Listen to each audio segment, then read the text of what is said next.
अमृत भक्ति तू भव्य दिव्य शक्ति तू क्षमाशील पृथ्वी तू हिमदूत अग्नि तू मूर्तिमंत भक्ति तू भव्य दिव्य शक्ति तू क्षमाशील पृथ्वी तू हिमदूत अग्नि तू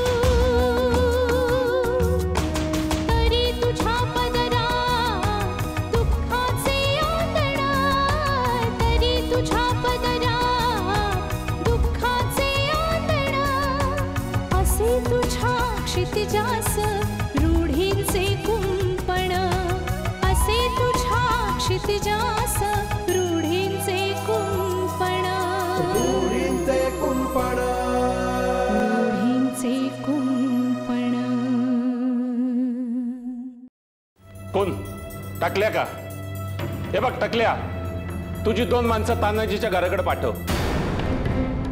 दिसला ना की ताबडतोब ताब्यात घे. हा ताबडतोब लगेच गावायला पाहिजे मला तो. अरे कितीही मनाला समजावलं तरी काळजी टेन्शन राहणारच ना.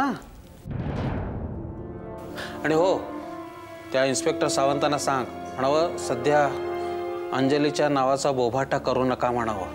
मी कल्पना दिली बाबा. आपल्या रस्त्यानं जावा कीर्तिताई, माझ्या नादाला लागू नका. काल हे सांगायलाच मी तुमच्या घरी आलो होतो. जिजूला इथे बोलवणार आहे तानाजी, म्हणजे जिजूच्या जीवाला धोका आहे.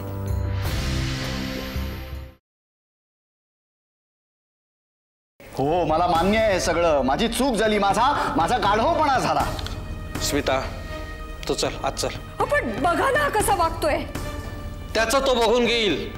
बायको त्याची घर सोडून गेले ना, आता काय करायचं आणि काय नाही करायचं तो ठरवेल. अहो पण स्मिता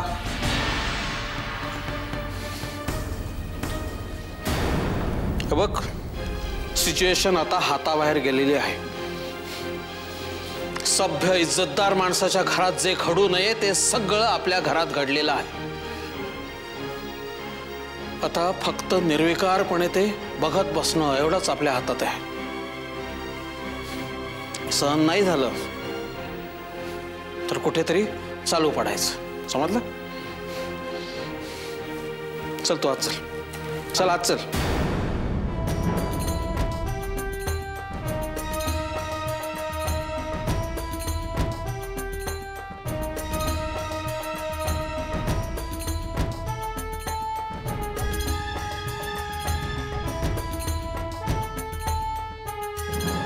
अमर, सुषमा पाहिलंच ना किती त्रास होतोय त्यांना.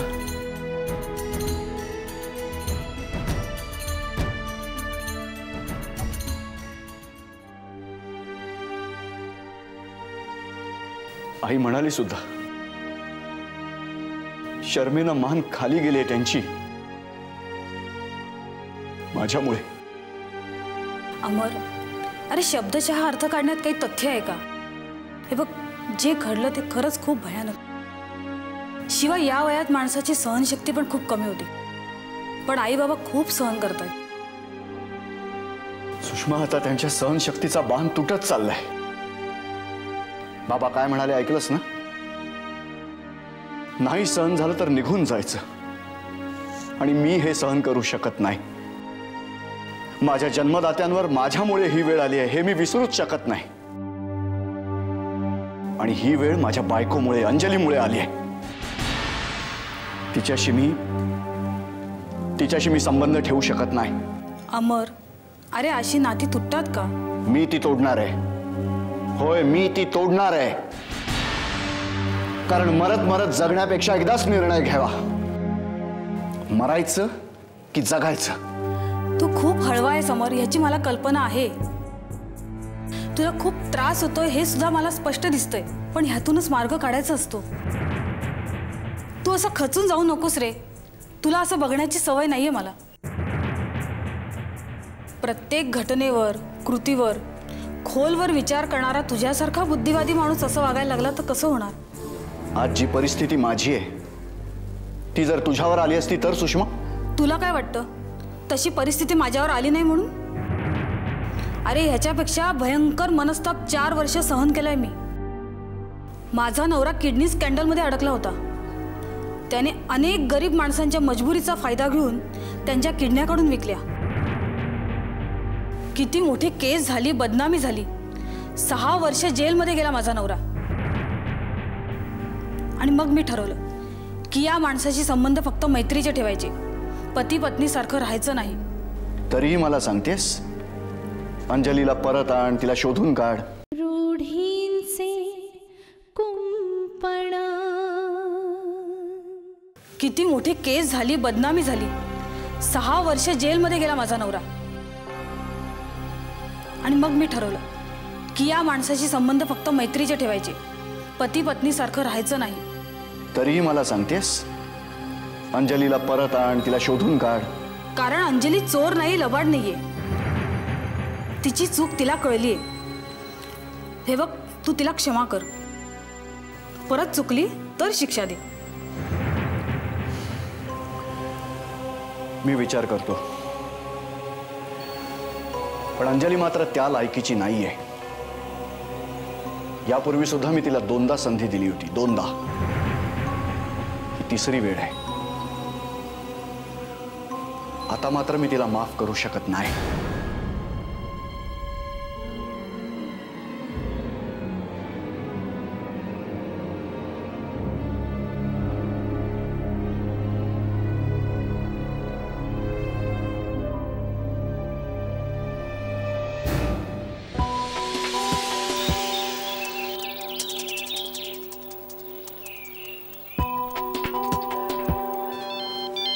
कीर्ती, हा बोल कीर्ती, काय झालं?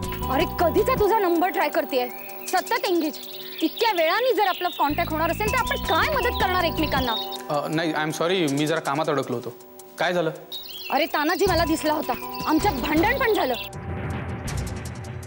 4 माणसं मी गोळा केली, पण तानाजी निसटलाच. नाही, आता तानाजी फार काळ आपल्यापासून लपून राहणार नाही. आपल्याला एक खबरी मिळालाय. मी तासाभरात तानाजीपर्यंत पोहोचतोय. आणि एकदा का तो गळाला लागला ना की मग भाषाला सोडवणं अजिबात कठीण. तेच मला सांगायचं होतं. ज्या ठिकाणी मला तानाजी दिसला ना त्याच ठिकाणी तानाजीचा बहुधा अड्डा असणार आणि भाषालाही त्यांनी तिथेच ठेवलं असणार. ठीक आहे, तू मला पत्ता सांगता?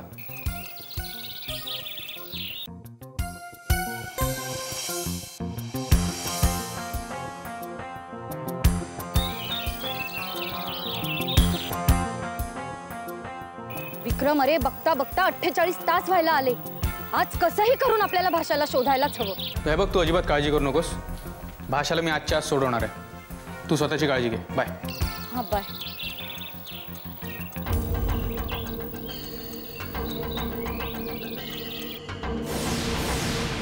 काय तू भाषाला सोडवणार? दुसरी काही कामं नाहीत तुला? ते बी महत्वाचं काम आहे. का मध्ये बोलताय आपण? मी विक्रमशी बोलतेय ना. हे बघ आई, आता या क्षणाला मला तू काहीही विचारू नकोस. मला आधी भाषाला सोडू दे, त्यानंतर तू जे म्हणशील ना ते मी ऐकेन तुझं. अरे गुंड बाबांची कामं का करतोस बाबा? यांच्याकडे बघ. आम्हाला काय धाड भरतीये?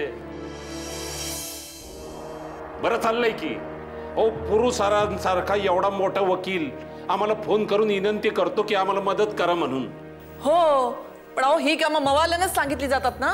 कारभारीन, तुम्ही लई दखल घेताय आमच्या कामात. हे बघा, आमचं टकुरू आहे जरा संकी. मी त्याला घाबरत नाही हो. इतकी वर्ष संसार केलाय मी तुमच्याबरोबर.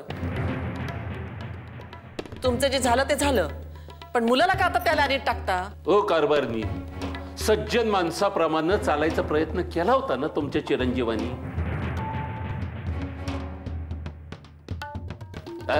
कुणी घेतली दखल? त्या भाषानं पण हाकलून लावलं त्याला. हरकत नाही, पण माझं तिच्यावर खरं प्रेम आहे आणि मी भाषाला सोडवणार आहे. आणि भाषाला सोडवण्याचा एकच मार्ग आहे, आमचा मार्ग. वा वा, फार अभिमान वाटतोय तुम्हाला तुमच्या मार्गाचा. का नाही? विक्रम हा मार्ग बरा नाही बरं? हे बघ आई, आता या विषयावर बोलून काहीही उपयोग नाहीये. कारण मी याच मार्गाने जाणार आणि भाषा पाताळात जरी लपून बसली असेल ना तरी मी तिला शोधून काढणार. शाबास शाबास. अरे 2-4 पंटर ठेवायचे, 2 शार्प शूटर ठेवायचे आणि आपल्याला हवं तसं काम करून घ्यायचं. त्या शार्प शूटरने तुम्हाला पण 2-4 गोळ्या घालायला हव्यात. मुलाचा असा वैरी बाप इतिहासाने पण बघितला नसेल. पण भोगालानं पाहिलंय. या भूवर आम्ही अनेकांना दर्शन दिलेलं आहे. गंमत करताय? करा करा. उद्या दोघांनाही जेलमध्ये जावं लागेल ना, तेव्हा कळेल. मग जाऊ की, चांगली सोय असते जेलमध्ये. हे बघ, पण जेवणाचा डबा घरून पाठवायचा बरं का. थोडं विष पण घालते ना त्याच्यात. हा चालेल. हा चालेल? काय चालेल म्हणताय? अहो का चिडवता तुम्ही आईला? अरे गंमत रे. हे बघ, लय प्रेमळ आहे तुझी आई. मी लय वळणार कामं केली आयुष्यात, पण तिनं माझी साथ सोडली नाही. आपण मानतो देवयानीला, हो, आणि घाबरतो पण. पण असं आहे, आता भाषेला सोडवायला नको का आपल्याला? नाही, ते तर करायला सवय. कोण पाक्या? अरे काय म्हणजे सहनशक्तीचा अंत पाहता काय तुम्ही? हे बघ, असं केलं ना तर ती भाषा राहील बाजूला ना, आपल्यात भांडण होईल. हा नाही नाही नाही, हे बघ, दादा म्हण, काका म्हण, बाप म्हण, मला पत्ते हवा तानाजीचा. हा कुठं पण चाळे बिल्डिंग आहे. अरे पण मशिदी जवळ. अरे नीट सांग की. अरे हे बघ, हे बघ, 2 मिनिटांनी फोन कर मला, नीट नक्की सांग काय तो पत्ती. हा, आनंदाची बातमी आहे. भाषा कुठं आहे ते साधारणपणे कळले. काहीतरी चाळ आहे, एका जुनी बिल्डिंग आहे म्हणतीये, मशिदीच्या जवळ आहे. आता एक्झॅक्ट पत्ता काय आहे ना, तो 2 मिनिटात कळेल. चिरंजीव, आता कामाला लागायचं. हे बघ, आपली 2-4 तगडी माणसं घेऊन जायची. हा, तानाजीकडे सुद्धा माणसं असतील, घाबरायचं नाही. हा, तानाजीचं घर माहिती आहे? हो, मी मागे गेलो होतो त्याच्या घरी, तिथूनच उचलला होता त्याला. हा, चला मग लागा तयारीला. हॅलो विंचू. हा, हे बघ, एक काम आहे, विक्रमरावांबरोबर जायचं. तबकडीला पण बरोबर घे, चांगला शार्प शूटर येतो. हे बघ, एका मुलीला सोडवायचंय, काम नाजूक आहे, नीट जपून काम करायचं, कळलं? हा, चला निघा. पाक्याचा फोन आला की निघायचं, कळलं?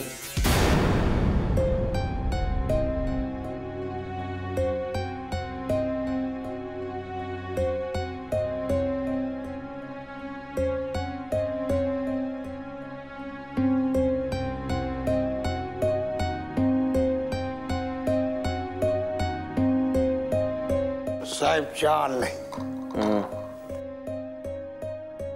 आय थिंक म्हणजे आई साहेबांकडे जाऊन आलो असतो. म्हणजे काय बोललास? नाही, आपले ऐकलं होय तुम्ही. आई साहेबांकडे जाऊन आलो असतो. म्हणजे का मेलय कोणी? पोचवायला जायचंय का सांत्वन करायला जायचंय? वहिनी साहेब आपल्या रोज जायची ना निघून, अमरशी भांडून जायची, आईशी भांडून जायची, कधी राहायची मैत्रिणीकडे, आईकडे राहायची, राग उतरला की यायची ना परत. पण या वक्ताला त्या एकदमच निघून गेले. तुला काय इतकं वाईट वाटतंय? आणि तू कसा राज्याचा मुख्यमंत्री असल्यासारखा सांत्वनाच्या भेटीवर निघालायस? काय करणार आहे जाऊन सांत्वन? काय करणार मी? आपलं 1 कप चहा देणार आणि अजून काय करू शकतो मी? पण आपले अमरदादा जरा सेंटिमेंट. काय डोळे पुसायला जातोस त्याचे? डोकं खाऊ नको दिगा माझं. तू तुला जायचं असेल तर जा, रजा घे आणि कायमचं तिकडे जाऊन राहा. जा रड त्यांच्या बरोबर. मला वाटलं म्हणून मी बोललो साहेब. असं एकदम रागवायचं म्हणजे काय? मी आपण माणूस आहे साहेब. इतक्या वर्ष त्यांच्या संकट राहिलो होतो. अरे मग जा ना, रडतोस कशाला? जा. त्यांनाही कळत नाही का रडायचं, कशाला रडायचं. तूही रडतोय, जा रड तिकडे जाऊन जा.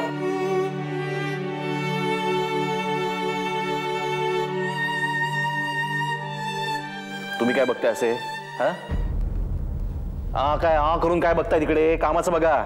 नाही, रडारड चालू झाली. ती चालूच राहणार आहे. तुम्ही बघा कामाचं. चला. हो.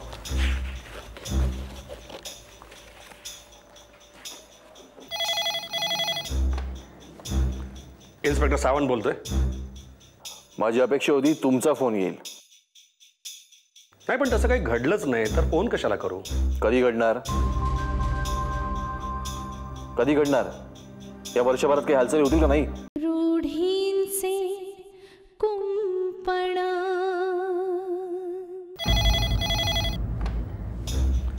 इन्स्पेक्टर सावंत बोलतोय. माझी अपेक्षा होती तुमचा फोन येईल. नाही, पण तसं काही घडलंच नाही तर फोन कशाला करू? कधी घडणार? कधी घडणार? या वर्षभरात काही हालचाली होतील का नाही? मिस्टर केळकर, तुमच्यासारख्या जबाबदार व्यक्तीने अशी भाषा वापरणं बरं वाटत नाही हो. म्हणूनच जबाबदारीची आठवण करून देतो सर.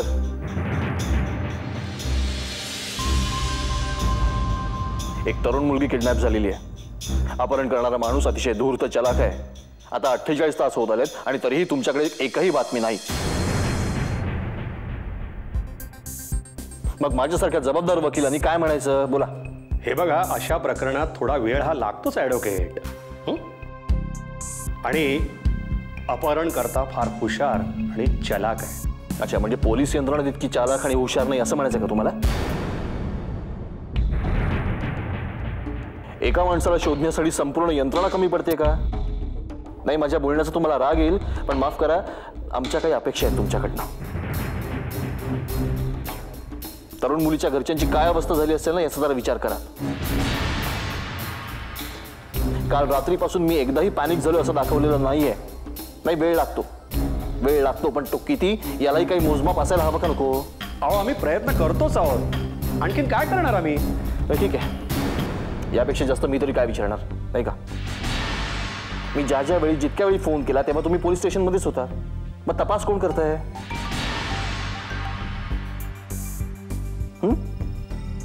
नाही, हे विचारण्याचा हक्क मला नाहीये आणि काही अर्थही नाहीये. कारण उत्तर हेच मिळणार, तपास सुरू आहे. Anyway, thanks.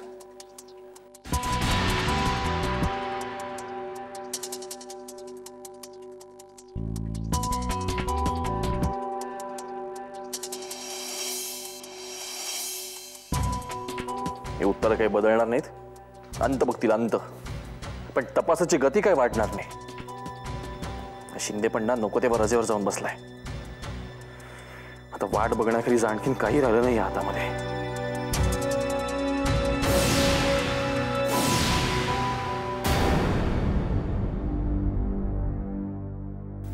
असा राग येतोय ना मला ह्या पोलीस डिपार्टमेंटचा. 2 दिवस झालेत पोलीस कंप्लेंट करून, अजून तपासात प्रगती नाहीये. अगं, पण त्यांना काय वाटणार आहे त्याचं? भाषा त्यांच्या नात्यातली गोत्यातली कोणी आहे का? त्यांची आपली ठराविक उत्तर सुरू असतात. तपास सुरू आहे, शोध सुरू आहे. सुरुंग लावला पाहिजे या निष्क्रिय यंत्रणेला. इन्स्पेक्टर शिंदे पण आत्ताच नेमके रजेवर गेलेत ना, नाही तर काम थोडं स्पीडअप झालं असतं. याला काही अर्थ आहे का? नैतिकता काही आहे की नाही? अरे, ज्या आई बापांची तरुण मुलगी किडनॅप झाली त्यांच्या मनाची कल्पना यांना येऊ शकत नाहीत का? अहो, आपणच जाऊया का पोलीस स्टेशनला? काल रात्री उशिरापर्यंत पुरू तिथेच होते ना. 50 वेळा फोन केले त्यांनी. आता आपण अजून तिथे जाऊन काय करणार आहोत? आता खुर्चीतनं तर उठवून त्यांना बाहेर काढू शकत नाही ना आपण. त्रास झाला सगळ्या डोक्याला. आधी प्रकाशने घोर लावला. गेले 4 महिने झाले घरातून गायब आहे.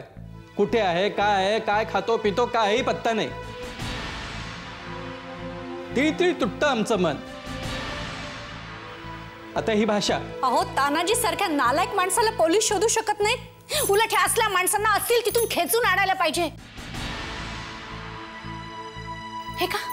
एका तरुण पत्रकार मुलीला किडनॅप केलं जातंय आणि याचं कुणालाच काहीच वाटत नाहीये.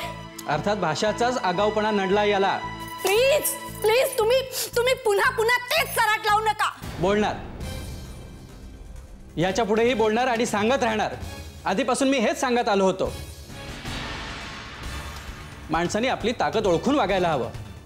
धमक असेल तितकंच साहस करायला हवं. आता त्या विक्रम खंडागळ्याबद्दल मी हेच सांगत होतो. काय झालं? आला ना तो मवाली घरापर्यंत भाषाला लग्नाची मागणी घालायला. आता हा तानाजी, कशाला अशा माणसांच्या मागे लागायचं आपण? पण काका, पत्रकारांचं कामच आहे ते.